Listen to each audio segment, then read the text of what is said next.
Oblast Dnipropetrovsk kini terancam oleh Rusia seiring terdesaknya pertahanan Ukraina di Pokrovsk dan Kurakovo, Donetsk, Ukraina Timur.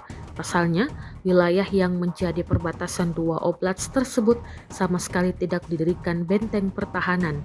Padahal, pasukan Rusia kini telah mendekat ke perbatasan oblast Dnipropetrovsk yang jaraknya dengan Pokrovsk dan Kurakovo tak lebih dari 40 km.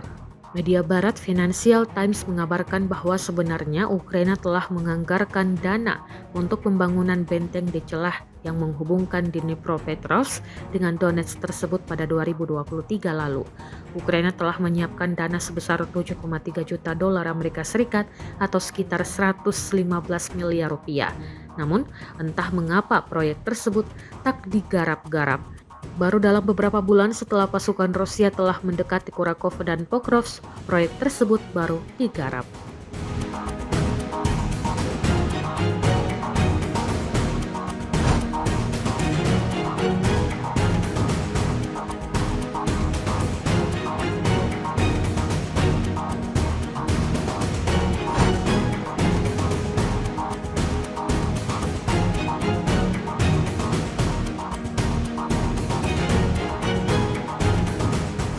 Download Tribun X sekarang, menghadirkan lokal menjadi Indonesia.